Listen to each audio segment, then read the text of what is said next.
Tahun 1998, Hanif resmi bergabung dengan Partai Kebangkitan Bangsa. Di tahun 2005, ia dipercaya menjadi Wakil Sekjen Ketua DPP PKB. Ini menjadi titik balik perjalanan politiknya. Berturut-turut di tahun berikutnya, Hanif memegang jabatan strategis seperti Wakil Ketua Umum Dewan Koordinasi Nasional Gerakan Pemuda PKB pada 2006, Ketua Umum DKN Garda Bangsa dan Sekjen DPP PKB pada 2014. Ia juga merupakan anggota DPR RI Komisi 10 dan anggota Badan Anggaran periode 2009 sampai 2014. Ketenaga kerjaan juga bukan hal baru bagi Hanif Dakhiri. Sejak mahasiswa, ia cukup vokal menyuarakan hak buruh lewat lembaga studi dan advokasi buruh yang diketuainya.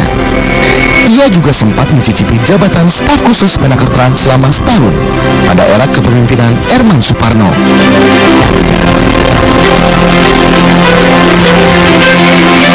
Menteri Jokowi ini nampaknya juga hobi belusukan. Beberapa hari setelah dilantik, ia mengejutkan publik dengan aksinya melompati pagar saat sidak di sebuah kantor perusahaan pengerah tenaga kerja.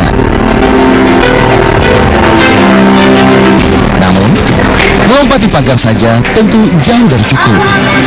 Indonesia dan sejuta masalah ketenaga kerjaannya bakal menjadi pekerjaan rumah baru bagi Hanif Dakhiri. Mampukah sang anak TKI mengakhiri polemik berkepanjangan tenaga kerja dalam dan luar negeri? Inilah Muhammad Hanif Dakhiri dalam wajah Kabinet Kerja Jokowi JK.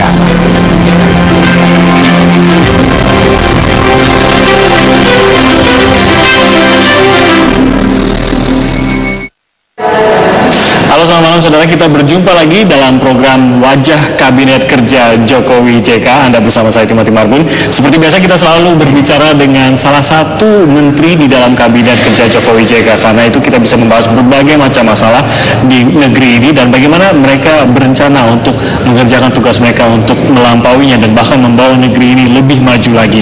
Hari ini kita sudah bersama dengan Menteri Ketenagakerjaan dengan Pak Muhammad Hanif Dakhiri. Selamat malam, Pak Hanif. Selamat malam Mas Timothy. Selamat Anda menduduki posisi baru Anda sebagai Menteri Ketenagakerjaan. Ini sebuah tantangan yang tentunya banyak sekali Pak, ini yang menanti Anda saat ini berbagai masalah. Terima kasih, ya mohon doanya juga dan dukungannya. Mudah-mudahan bisa amanah, manfaat, berkah buat semua. Ini cukup menarik karena yang menduduki posisi ini sebelumnya juga rekan juga begitu Pak ya? Nah, secara partaian. Jadi apa yang sudah disampaikan nih Pak, yang dititipkan kepada Anda?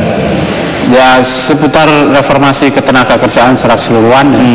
Jadi Pak Muhaimin Iskandar sebagai Menteri Tenaga Kerja dan Transmigrasi pada periode yang lalu, beliau kan sudah melakukan sejumlah terobosan dan juga perbaikan-perbaikan di tingkat ketenagakerjaan, baik itu yang terkait dengan ketenagakerjaan dalam negeri maupun yang luar negeri kaitannya dengan permasalahan TKI. Jadi ya keuntungan saya menempati pos ini salah satu adalah proses handover-nya lebih enak, lebih gampang jadinya ya. Enak itu. Kalau berbicara mengenai pemilihan Anda nih Pak Hanif, banyak kalau di dalam Kementerian Kabinet Kerja ini Pak, banyak nama yang mungkin kita sudah banyak kenal, tentunya sejumlah politisi seperti Cahyokumolo sudah malam melintang setiap kali ada berita mengenai PDI Perjuangan, Puan Maharani dan lain-lain. Nama Hanif Dakhiri mungkin kita kenal memang seorang politisi PKB, tapi pada saat menduduki Kementerian Ketenagakerjaan banyak yang menjadi bertanya, oh ya apa kira-kira latar belakang seorang Hanif Dakhiri, kenapa ia yang dipilih menjadi Menteri Tenaga Kerja begitu. Kalau kita lihat rekam jejak Anda, adakah yang bisa Anda bawa ke dalam kementerian ini Pak? Ada. Kalau soal kenapa kemudian saya mendapatkan portofolio di sini, tentu saya tidak bisa menjawab ya, karena itu hak prerogatif Presiden. Nah, tetapi kalau dikaitkan dengan background dan latar belakang saya, kementerian ini boleh dibilang bukanlah kementerian yang baru atau urusan yang baru buat saya. Ya pertama karena latar belakang saya ini memang dibesarkan dari dunia aktivisme politik mahasiswa. Ya, organisasi saya juga aktif. Saya banyak bergelut di isu-isu pengorganisasian dan advokasi rakyat. Nah, isu-isu itu termasuk diantaranya adalah isu-isu soal buruh. Ya, walaupun tidak full misalnya soal buruh, karena juga ada pengorganisasian petani, ada pengorganisasian kaum miskin kota, tetapi buruh juga menjadi bagian dari aktivisme politik saya zaman mahasiswa. Itu yang pertama. Yang kedua, saya kebetulan juga itu pernah menjadi staf khusus Menteri Tenaga Kerja dan Transmigrasi pada saat kementerian itu dipimpin oleh Pak Herman Suparno, yang kebetulan juga dari PKB. Terus kemudian yang ketiga, saya ini dari latar belakang keluarga, saya kebetulan juga adalah anak seorang TKI. Ibu saya pernah bekerja di Saudi Arabia selama 6 tahun untuk 2 periode. Periode pertama beliau ini bekerja selama 2 tahun, terus kemudian pulang, habis itu balik lagi selama 4 tahun. Jadi total 6 tahun beliau ini bekerja sebagai TKI di Saudi Arabia sebagai pembantu rumah tangga. Bapak usia berapa itu pada saat ibu berangkat ke Arab Saudi? Sekitar kelas 2 SMP lah. Sudah mengerti Pak mengenai kenapa ibunya harus berangkat menjadi seorang TKI, kenapa tidak bisa di rumah saja begitu. Apa pemahaman? Mungkin alasan mengapa ibu saya harus pergi saya tidak cukup paham waktu itu. Yang saya pahami bahwa memang kondisi sosial ekonomi keluarga kami ini kan relatif terbatas untuk atau pas-pasan lah atau bahkan kadang-kadang kurang. Cuman saya tahu persis bagaimana abah saya, ibu saya, jadi 2 orang tua saya ini, mereka ini orang-orang kampung, tetapi pikirannya terhadap anak itu selalu terkait dengan soal pendidikan. Jadi orang tua saya itu selalu ingin misalnya anak-anaknya ini bisa mendapatkan pendidikan yang baik gitu. Bapak ingat bagaimana waktu itu susahnya mencari uang untuk menyekolahkan seluruh anak-anaknya ini sampai menjadi sarjana semua? Ya saya merasakan betul karena saya ini anak pertama ya. Kadang sedih juga kalau ingat begitu karena apa ya istilahnya, susah mau ceritanya itu agak susah karena saya ini apa perjuangan ayah yang Pak Hanif ingat betul bahwa itu ayah lakukan demi keluarga bisa bersekolah? Ya mereka susah aja lah ini. Mereka susah sebagai orang kampung itu, terus pernah tinggal di kandang sapi.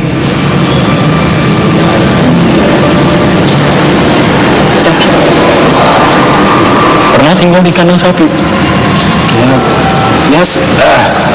Saya jadi sorry.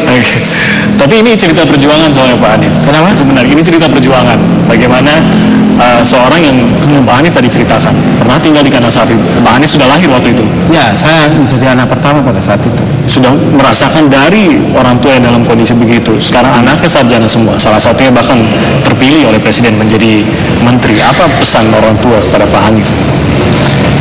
Ya kalau orang tua saya ini kan mereka ini orang-orang desa yang sangat amat bersahaja gitu. Jadi mereka berdua ini kalau kepada saya mereka lebih banyak menanamkan nilai-nilai agama. Mereka lebih banyak menanamkan nilai-nilai yang terkait dengan soal budi pekerti, nilai-nilai soal perjuangan. Itu banyak, itu mereka banyak sekali. Bahkan pada saat saya diumumkan menjadi Menteri Ketenagakerjaan misalnya, terus saya berkesempatan untuk nengok sebentar ya orang tua saya, ibu saya juga nangis, terus kemudian beliau lebih banyak memberikan nasihat lah untuk agar saya ini tetap lurus, saya ini tidak aneh-aneh gitu. Saya ini tetap bisa. Tidak aneh-aneh itu apa tuh Pak? Bisa menjaga amanah. Tidak aneh-aneh, mungkin ada pesan khusus, jangan sampai terlibat apa-apa begitu, mungkin ada juga Pak. Tidak spesifik seperti itu. Kalau yang spesifik seperti itu anak saya. Anaknya? Ya, kalau anak saya yang ngomong langsung, Papa, setelah ngucapin selamat nih, terus dia bilang, Papa, nanti kalau jadi menteri jangan korupsi ya, kan malu aku Pak. Anak paling besar? Itu anak yang sulung, dia kelas 1 SMA gitu. Jadi ini betul ya, pesan dari anak, pesan dari orang tua gitu ya, amanah yang harus dijalankan. Saya bersyukur punya keluarga yang seperti itu karena itu jadi kayak alarm. Kayak alarm buat diri saya untuk selalu menjaga amanah itu. Dan karena orang tua juga mendukung saya dalam hal ini ya, I will do my best. Oke. Saat kita kembali, kita akan berbicara dengan Pak Hanif mengenai hobinya. Saya dengar memiliki hobi khusus terhadap musik. Seperti apa sesaat lagi?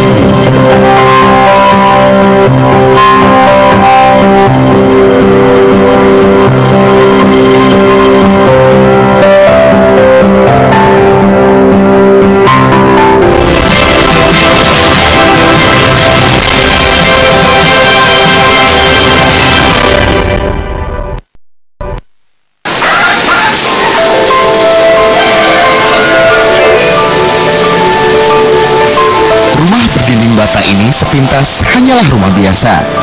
Tak ada yang membuatnya tampak istimewa. Namun yang menarik, di rumah ini seorang menteri pernah dibesarkan. Adalah Hanif Dakhiri yang kini menjabat sebagai Menteri Tenaga Kerja. Anak pasangan Zuhri Maksum dan Siti Hapso ini menghabiskan masa kecilnya dengan sangat sederhana, bahkan nyaris kekurangan. Rumah yang terletak di Desa Bonorejo, Kecamatan Blotongan, Kota Salatiga, Jawa Tengah ini dulu tak begini. Hanya berukuran 4x4 meter dan langsung bersebelahan dengan kandang sapi. Anaknya memang dia itu anaknya nurut, jadi ya kalau disuruh apa-apa itu ya pasti berangkat. Oh, dia bilang punya sapi dulu. Memang dia waktu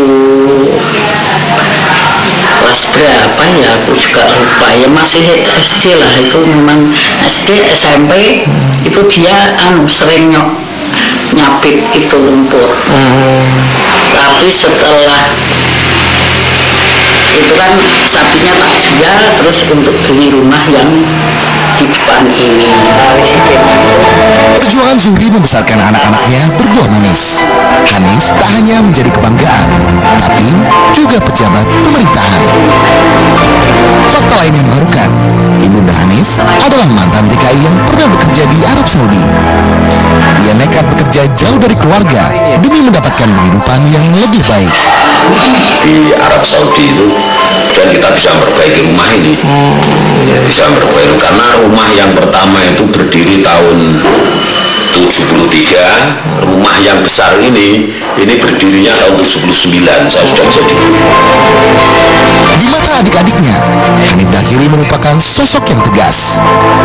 Ia merupakan panutan bagi keempat orang adiknya.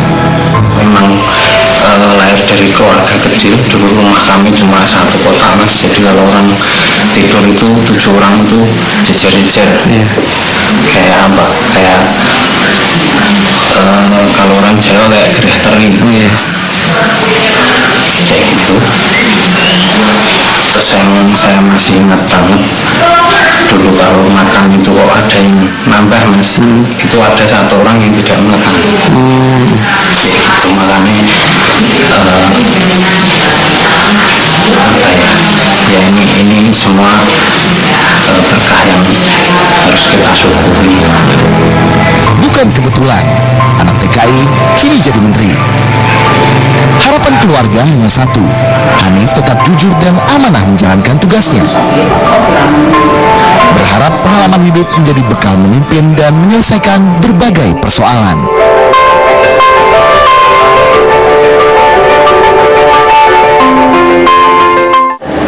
Kembali bersama kami dan kita masih berbicara dengan Menteri Ketenagakerjaan Pak Hanif Dakhiri. Pak Hanif, kalau tidak salah rumah, setelah Anda tadi mengatakan bahwa sempat kondisi ekonomi keluarga begitu buruk sampai harus tinggal di samping kandang sapi, lalu ayah Anda kemudian mendapatkan posisi sebagai PNS atau pekerjaan sebagai PNS, lalu Ibu berangkat sebagai tenaga kerja wanita sampai 6 tahun kalau di total, mulai membaik kondisi keluarganya Pak ya. Kalau tidak salah rumah pun sampai bangun pakai tangan sendiri begitu Pak. Ya, jadi rumah saya ini saya yang bangun. Nah prosesnya ada awal, dari rumah biasa gitu, terus kita kan pengen tembok lah, pada masa itu kan orang pengen kan sebenarnya gitu. Nah, apa saya itu ngajak saya bikin batu bata. Jadi kita bikin batu bata satu-satu. Bikin sendiri batu batanya? Bikin sendiri, ya. Kok bisa Pak? Kok tahu caranya? Ya, bisa kan, teknologi batu bata kan teknologi yang sederhana kan. Nah, kita bikin batu bata sampai banyak, habis itu sudah dibakar. Sudah, begitu beliau ada rezeki, mulailah nanti beli pasir, terus kemudian beli kapur. Jadi pelan-pelan tuh Pak ya? Iya, bertahap, pelan-pelan. Pertama mulai dari batu bata dulu. Nah, pada saat sudah mulai ngebangun, nah apa saya jadi tukangnya. Saya dari tukang ngaduk adonan. Nah, itu saya ingat, itu saya juga usia SMP itu, SMP. Nah, di luar, jadi setiap kali pulang sekolah saya itu pasti harus begitu. Jadi pulang sekolah bantuin abah bangun rumah. Ya, bangun rumah sampai sore. Nah, itu adik saya masih kecil waktu itu, yang di bawah saya, berarti yang nomor 2 ya. Itu kadang suka bantu-bantu gitu. Ya, perempuan. Sebisanya bantu. Rumah itu sampai sekarang masih berdiri, dan temboknya tetap tidak ditutup. Jadi masih kelihatan batu batanya. Itu batu bata buatan tangan sendiri tuh, aja nggak boleh tertutup mungkin. Ya, waktu itu karena memang nggak ada uangnya. Nggak ada uangnya juga. Terus kemudian ketika saya sudah jadi DPR waktu itu juga saya tidak punya pikir, nah ya sudahlah, biar aja ini bagian dari sejarah keluarga. Jadi saya. Sekarang masih ditempati keluarga? Masih. Oh, kenapa nggak direnovasi? Ya, sebagai rumah kan sekarang sudah keadaannya udah jauh lebih baik lah ya. Dan di sana tinggal orang tua saya aja yang tinggal. Jadi kalau gede sih agak lumayan gede, kalau rumah kampung kan modelnya cukup besar. Iya. Itu orang tua diajak ke Jakarta nggak mau Pak? Nggak mau. Kenapa Pak? Ya, beliau kan punya aktivitas sendiri, di rumah. Sudah nyaman di kampung halamannya? Ya lah, itu harus menunggui kampung lah.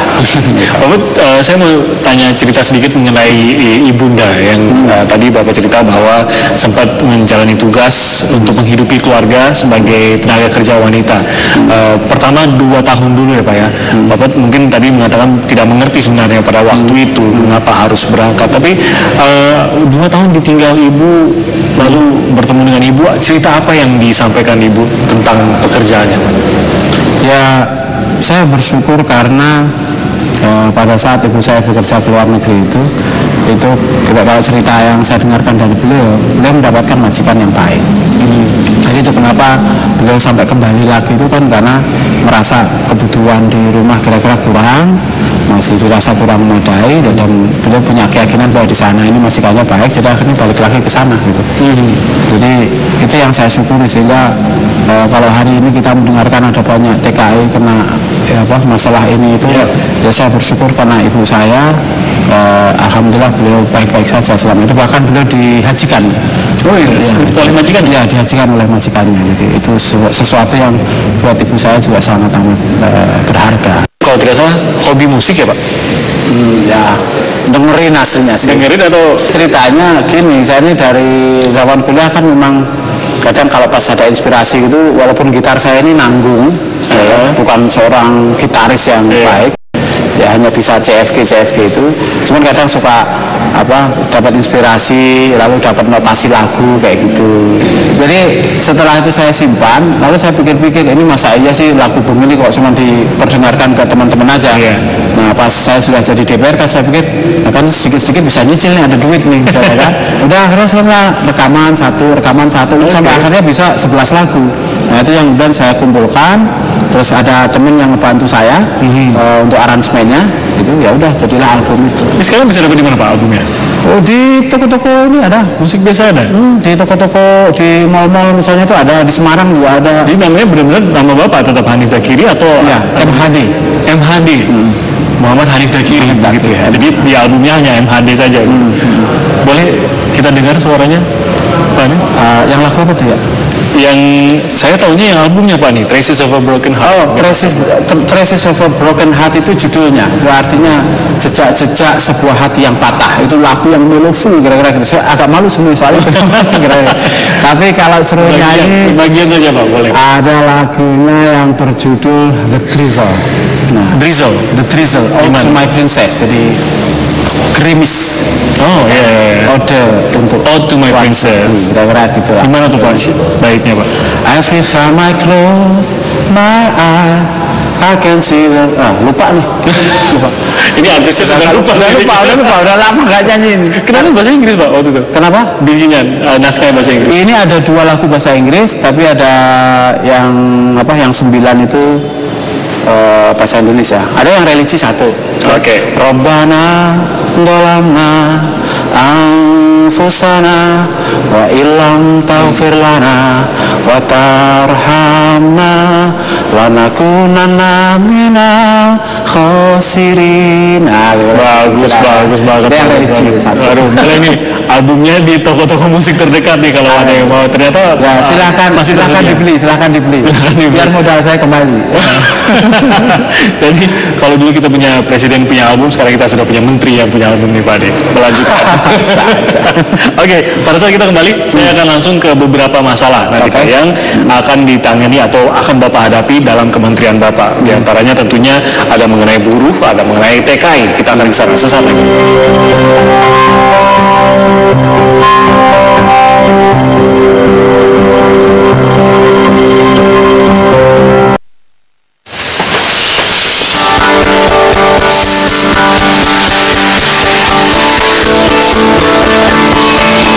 Tugas negara menciptakan lapangan kerja bagi rakyatnya.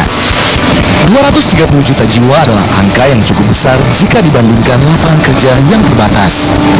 Tiap tahun angka tersebut bergulir makin besar dan menjadi bom waktu bagi permasalahan ketenagakerjaan.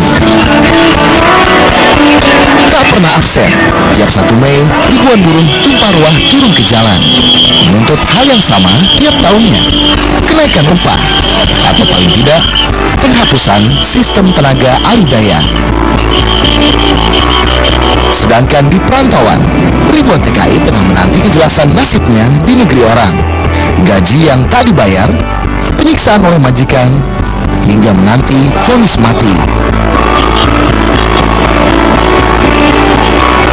Tak hanya itu, masyarakat ekonomi ASEAN atau MEA 2015 yang tengah digodok juga menambah panjang daftar pekerjaan rumah yang harus diselesaikan Hanif Dakiri dan kementerian yang dipimpinnya. Dilepasnya pos transmigrasi dari Kementerian Ketenagakerjaan diharapkan dapat menjadikan kementerian ini lebih fokus pada nasib tenaga kerja. Kemenaker juga dituntut mampu mengurai benang kusut antara serikat pekerja dan pihak pengusaha.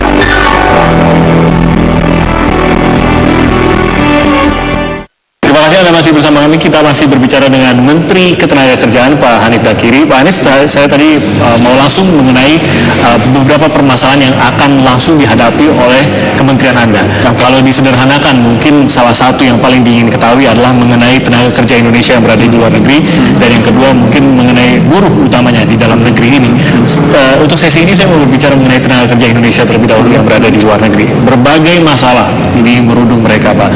Secara general mungkin sebagian besar bekerja dengan baik di negara penempatan mereka, tapi kita tahu bahwa ada ratusan buruh yang saat ini menunggu hukuman terhadap apa yang mereka lakukan di sana. Ada yang 15.000 lebih gaji yang tidak dibayar, ada mengalami kekerasan fisik sampai 7.000 lebih buruh. Ini baru beberapa masalah yang merundung para TKI. Kalau dari laporan yang Bapak terima sejauh ini baru mungkin seminggu menjabat sebagai menteri, tentunya masalah-masalah seperti ini seperti menumpuk bagi Anda. Tapi paling tidak apa yang Bapak rasa bisa dengan cepat dan harus dengan cepat menjadi target utama paling tidak jangka pendek saat ini? Masalah-masalah yang tadi Mas Timothy sebutkan itu masalah-masalah yang pada saat kepemimpinan Pak Muhaimin Iskandar di Depnaker Trans ini kan sudah diperbaiki ya, sudah diselesaikan secara bertahap. Termasuk diantaranya kan yang Anda sebutkan tadi adalah dengan Saudi Arabia, dan Saudi Arabia kan sudah diambil keputusan moratorium kan. Nah jadi tapi kalau berangkat dari situ kita tahu persis bahwa kebutuhan akan perlindungan tenaga kerja Indonesia di luar negeri dan pengawasannya, nah itu menjadi salah satu faktor terpenting yang kita harus memiliki kepedulian. Nah oleh karena itu tentu saya berkepentingan berkepentingan untuk memastikan agar sistem perlindungan kita dan sistem pengawasan kita terhadap itu bisa lebih baik. Nah, tentu ini bukan monopoli dari Kementerian Tenaga Kerja sendirian, karena kalau soal penempatan segala macam itu kan pasti porsinya itu lebih di BNP 2 TKI. Nah, tetapi kita terus akan koordinasi untuk memastikan bahwa sistem kita ini dalam hal perlindungan dan pengawasan itu bisa lebih baik. Nah, saya ingin sistem kita ini semuanya di online kan, ya kan, nanti yang di Naker online kan, kemudian di BNP 2 TKI ini juga sudah mulai online, terus kemudian nanti dihubungkan juga misalnya dengan PPTKIS atau perusahaan-perusahaan yang mengerahkan tenaga kerja untuk dikirim ke luar negeri, terus mungkin juga dengan dinas di daerah. Ini kalau misalnya ini semua bisa di online kan sebenarnya bagus, karena kita bisa memantau sejak dini dari orang keluar rumah sampai kemudian orang kembali lagi ke rumahnya. Nah, itu yang saya sedang mencari formula bagaimana agar sistem perlindungan dan pengawasan itu bisa lebih kuat ke depan. Sesuatu yang sangat tidak diinginkan dari apa yang kita sebut sebagai ketenaga kerjaan Indonesia atau tenaga kerja Indonesia yang berangkat ke luar negeri adalah kesan ada seperti human trafficking di situ, Pak. Bagaimana seorang tenaga kerja yang sebenarnya tidak mumpuni, sebenarnya tidak memadai, bahkan ada yang di bawah umur dalam tanda kutip dijual ke luar negeri untuk diperkerjakan. Ini kan berarti banyak sekali, Pak, oknum-oknum yang ingin bermain di ranah ini. Pak. Dan mungkin tadi seperti Anda katakan, ini tidak sepenuhnya bisa ditangani dari kementerian Anda sendiri. Banyak kementerian lain yang terlibat, bahkan aparat lain yang terlibat. Tapi paling tidak untuk meminimalisir hal-hal yang bersifat ilegal ini, Pak, terutama mereka yang hanya sekedar mencari untung tanpa memperdulikan nasib dari mereka yang dikirim keluar, apa yang bisa dilakukan dari kementerian, Bapak? Ya, kita harus tegas. Kita harus tegas kepada siapapun yang menjadi bagian dari pengiriman TKI ke luar negeri itu. Kalau misalnya dia perusahaan pengerah tenaga kerja, ya berarti kita juga harus tegas kepada mereka. Jadi segala sesuatunya itu harus didasarkan pada aturan yang ada. Ini kan problemnya begini. Dari luar negeri ini kan ada demand, ada demand yang tinggi kan. Jadi ada kesempatan, ada lowongan kerja, kira-kira gitu kan. Nah, ini kemudian cara kita warga Indonesia merespon ini kan bisa macam-macam. Nah, kalau respon kita ini tidak bertanggung jawab, kita kan bisa asal isi aja nih. Yang penting kita kirim orang, jadi lalu dia bisa bekerja di sana tanpa kita misalnya pernah mempedulikan apakah yang kita kirim ini tepat atau tidak, apakah yang kita kirim ini sudah di training dengan baik atau tidak, menguasai bahasa di setempat apa tidak, apakah kompetensinya sudah memenuhi standarnya atau tidak. Ini kan banyak. Nah, oleh karena itulah saya berencana untuk soal ini, saya berencana melakukan evaluasi secara menyeluruh terhadap eksistensi dari PPTKIS. Nanti kita coba petakan dulu misalnya karakter-karakter dari PPTKIS selama ini yang sudah ada seperti apa, karena saya juga tahu dari proses handover Pak Muhaimin ke saya juga mendapat informasi bahwa Pak Muhaimin sudah melakukan audit, ya kan, audit yang sifatnya administratif dan audit yang sifatnya fasilitas kepada PPTKIS itu. Saya tidak menolak bahwa ada orang yang mencari uang, ada orang yang berbisnis di sana, tapi bagaimanapun bisnis ini kan juga jangan sampai menimbulkan korban terus kemudian mencederai rasa kemanusiaan kita. Nah, di situ yang perlu kita pastikan bahwa sistem yang terkait dengan tatanan pertekaian ini, katakanlah mulai dari soal rekrutmen, kemudian ada medical check up, ada soal pelatihan, ada tes psikologi, ada pembekalan akhir, lalu penempatan, sampai kemudian orang bekerja di luar negeri, pulang lagi harus kita fasilitasi untuk reintegrasi secara sosial misalnya. Itu semua harus kita pastikan lebih baik sistemnya, dan yang pasti juga harus dibuat semakin transparan, semakin akuntabel, sehingga publik juga kemudian bisa terlibat untuk mengawasi dan memantau. Ada argumentasi bahwa kalau melihat sistem yang dijalankan sejauh ini untuk perihal pengiriman maupun pengelolaan dan pengawasan tenaga kerja Indonesia di luar negeri, campur tangan pemerintah khususnya di kementerian Anda sebenarnya ini tidak cukup kuat begitu Pak, karena ini adalah ranah swasta juga kebanyakan yang bermain pada saat pengiriman dan lain-lain. Apakah Bapak setuju dengan argumentasi ini? Kalau tidak setuju, apa bentuknya bahwa benar-benar Anda bisa menjalankan kalau peraturannya A, berarti memang inilah yang bisa ditekankan. Jadi begini, kan pemerintah itu sebenarnya dalam hal ini adalah Kementerian Ketenagakerjaan, dia mengambil posisi sebagai regulator. Jadi kami yang menyiapkan regulasinya, kebijakannya di situ. Nah, bahwa kemudian ini pelaksana swasta ini kan dia menjalankan kebijakan dari yang sudah dibuat. Itu. Nah, termasuk di situ operatornya itu juga BNP 2 TKI, ya kan, dalam hal penempatan. Dan mereka berkoordinasi lah di dalam sistem penempatan tenaga kerja Indonesia itu. Nah, saya kira kalau misalnya sistem ini kan problemnya, pertanyaannya satu, apakah sistemnya ini sudah maksimal belum? Saya ingin katakan bahwa sistem ini sudah berkembang lebih baik, ya kan? Nah, cuman ini harus dibuat menjadi lebih baik lagi. Nah, itu yang saya ingin dorong. Masih banyak rongga untuk perbaikan. Masih banyak, ya kan? Yang dilakukan Caimin kemarin sudah banyak hal-hal positif, makanya sampai dia membekukan ada puluhan izin dari PJTKI. Itu karena Caimin saya lihat juga sangat serius misalnya melakukan penataan itu, dan saya ingin pastikan bahwa penataan yang sudah dimulai oleh Caimin ini tidak berhenti, ya kan? Makanya saya harus majukan lagi gitu. Nah, untuk itu saya tentu tidak bisa melakukan sendiri, tapi harus bekerja sama dengan semua pihak, dengan teman-teman di BNP 2 TKI, termasuk juga dengan teman-teman PJTKI sendiri. Nah, tentu kan kita membutuhkan kerjasama, karena sama-sama lah kita ingin menjaga agar kepentingan masing-masing tetap ada. Yang bisnis boleh, silakan bisnis, tapi pemerintah berkepentingan untuk melindungi warganya, berkepentingan untuk memastikan agar jangan sampai warganya dikirim ke luar negeri ini tanpa kompetensi yang memadai. Ini komitmen Anda ini ya. Baik, Pak Hanif, kita masih akan berbicara lagi. Pada saat kita kembali, saya akan menanyakan mengenai satu masalah yang pastinya pada saat setelah pelantikan pun langsung ditanyakan, yaitu permasalahan buruh sesaat lagi.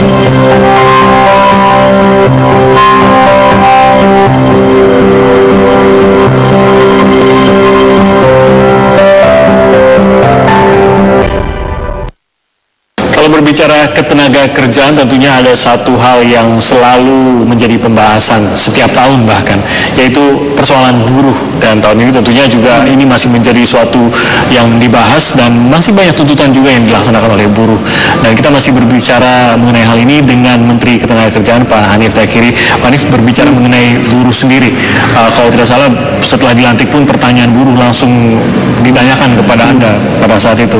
Ada dua masalah kalau kita berbicara mengenai buruh. Tentunya kita berangkat dari tuntutan mereka. Yang satu adalah mengenai pekerja alih daya atau outsourcing, dan yang kedua selalu mengenai kesejahteraan dari buruh itu sendiri. Kalau mengenai outsourcing terlebih dahulu, apa pendapat Anda mengenai hal ini? Sebenarnya kalau soal outsourcing itu apa yang menjadi, ini normatif dulu. Apa yang menjadi kewenangan dari Kementerian Ketenagakerjaan Republik Indonesia itu sudah selesai. Karena dalam konteks isu outsourcing itu kita kan sudah membuat regulasi, kan ada Permenaker yang mengatur batasan-batasan outsourcing yang tinggal kalau saya tidak keliru 5 sektor pekerjaan lah. Jadi misalnya seperti security, cleaning service, kira-kira kayak gitu. Nah, yang di luar itu kan sudah tidak boleh. Yang di luar itu.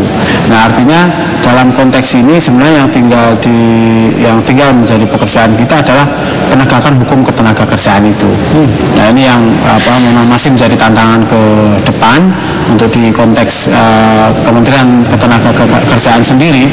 Itu kita akan perkuat tentu nanti pengawasannya, pengawasan terhadap norma-norma ketenagakerjaan itu, baik yang terkait soal isu-isu seperti outsourcing ataupun soal K3 dan lain sebagainya.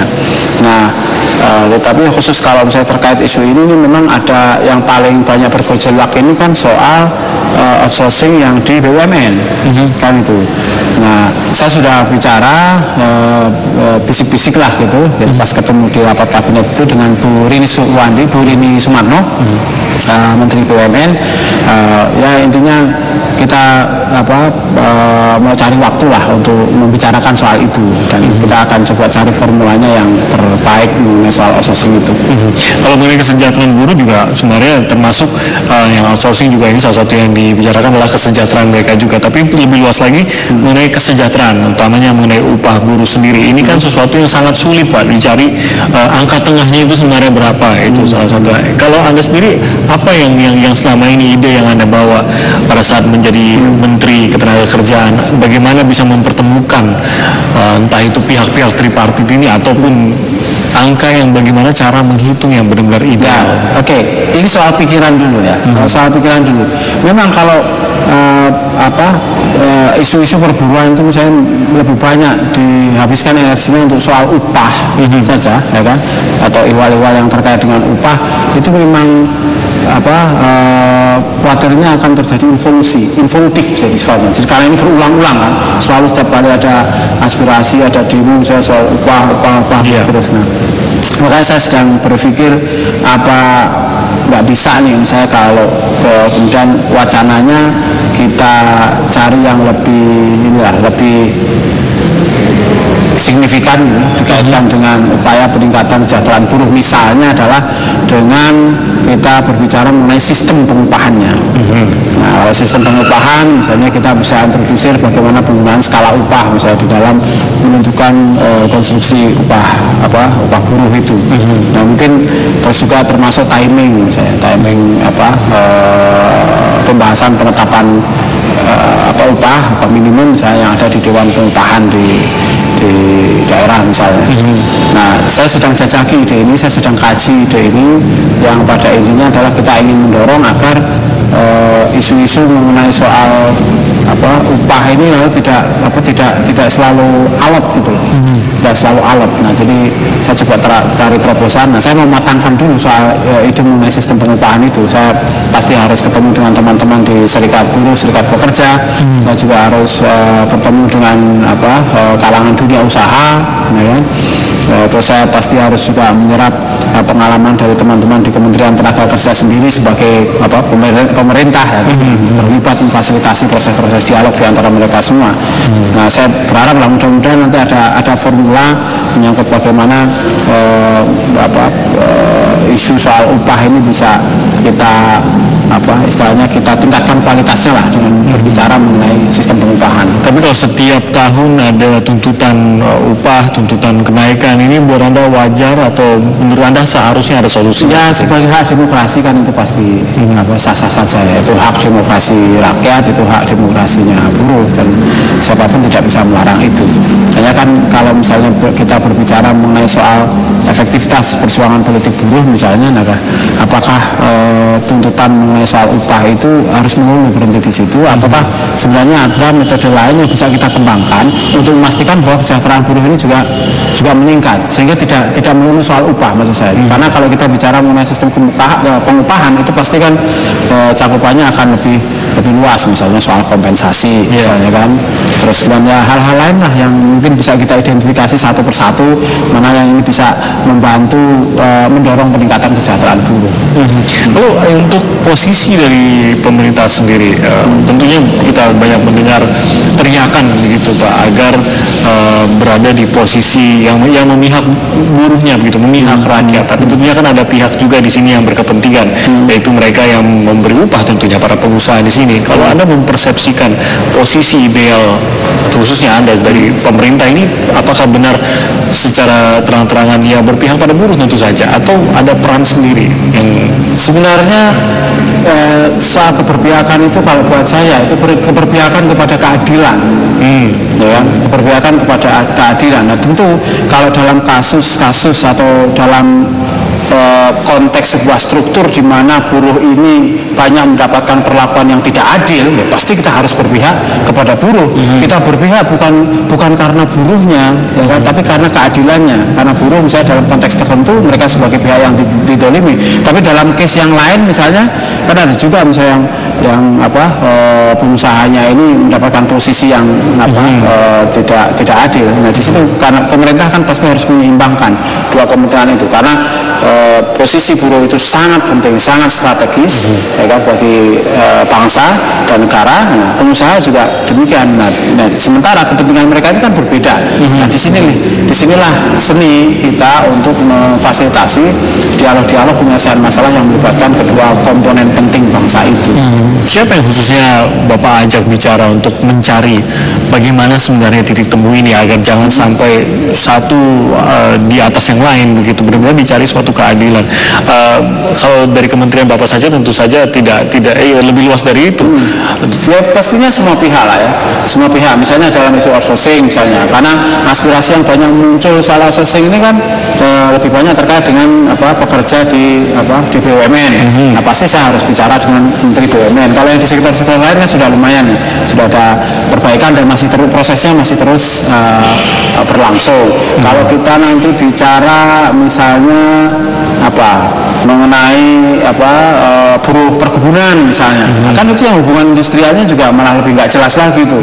Nah di situ juga sistemnya kan harus mulai dibangun. Jadi saya kira ke depan ini ya intinya kita perlu dorong agar hubungan industrial itu menjadi lebih produktif. Nah soal bagaimana produktifnya, nah kita akan identifikasi kira-kira isu yang paling tepat misalnya untuk mendekatkan relasi dialogis antara buruh dengan pengusaha misalnya itu apa gitu. Nah, makanya tadi yang saya coba introdusir misalnya soal sistem pengupahan misalnya kan. Nah, nanti sistem pengupahannya kayak apa, skala upahnya macam apa, ya itu bagian dari yang hari ini saya sedang kaji gitu bersama teman-teman di Kementerian Tenaga Kerja. Jadi selain dua masalah klasik, bisa dikatakan klasik begitu, yaitu mengenai tenaga kerja Indonesia di luar negeri dan juga mengenai buruh, ada satu masalah yang cukup khusus yang akan Bapak tangani, yaitu menghadapi masyarakat ekonomi ASEAN 2015. Tapi kita akan membahasnya, benarkah tenaga kerja kita bisa-bisa tidak menjadi raja di tanahnya sendiri? Sesaat lagi.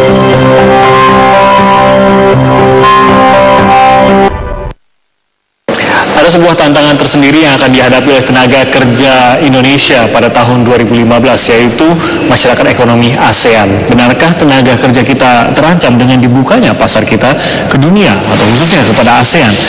Dan kita masih berbicara dengan Pak Hanif Dakiri di sini, Menteri Ketenagakerjaan. Benarkah tenaga kerja kita terancam Pak dengan adanya masyarakat ekonomi ASEAN? Pasti. Apa yang bisa dilakukan? Ya banyak yang bisa dilakukan, banyak. Tapi begini. Masyarakat ekonomi ASEAN 2015 ini nanti ini kan akan menjadi pintu pembuka bagi mengalirnya tenaga kerja asing ya kan ke Indonesia. Ya.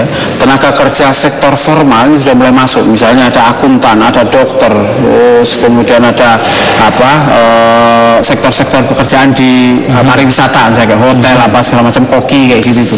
Nah ini kan makin banyak nih, ada 8 atau ya kalau nggak salah 8 item atau sektor pekerjaan yang ini nanti akan mulai masuk dulu nih. Nah ini kalau misalnya kita tidak membuat kebijakan yang bisa melindungi tenaga kerja kita sendiri, ya, jangankan kita ngomong soal TKI, ya, ini kalangan profesional kita di Indonesia aja misalnya itu bisa jadi nggak memperoleh lapangan kerja gitu karena kalah bersaing.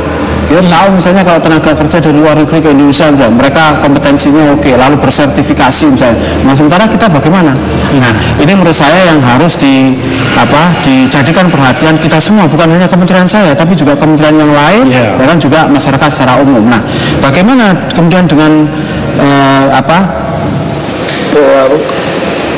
gagasan atau pikiran-pikiran yang akan muncul dari kementerian saya terkait dengan soal masyarakat ekonomi ASEAN ini. Nah, ada dua hal pokok yang saya ingin sampaikan.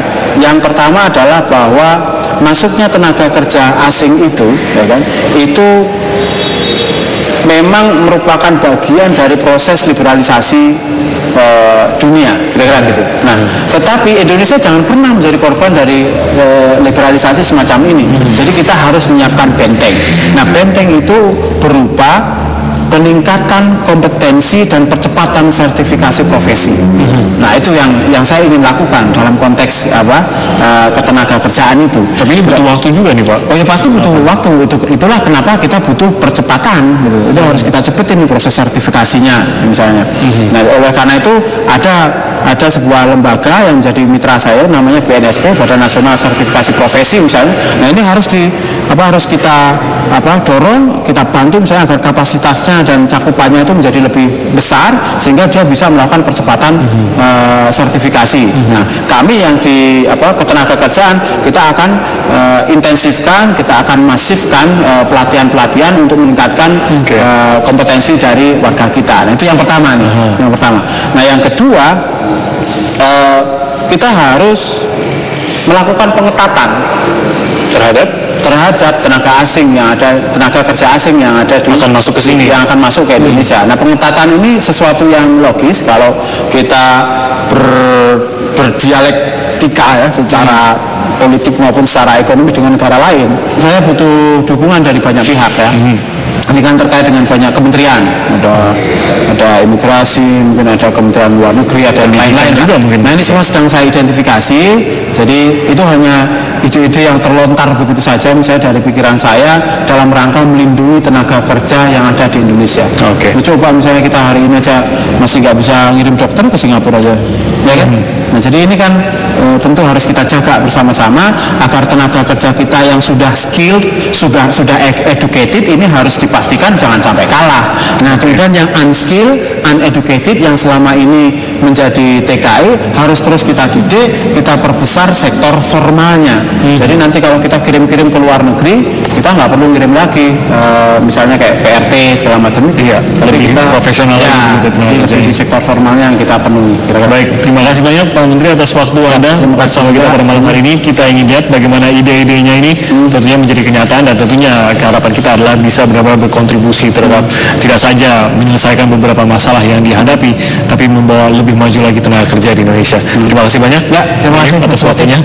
Itu tadi pembicaraan kita bersama Menteri Ketenagakerjaan Hanif Dakiri. Terima kasih atas waktu Anda juga sudah menyaksikan acara Wajah Kabinet Kerja Jokowi JK. Saya Timothy Marbun. Sampai jumpa.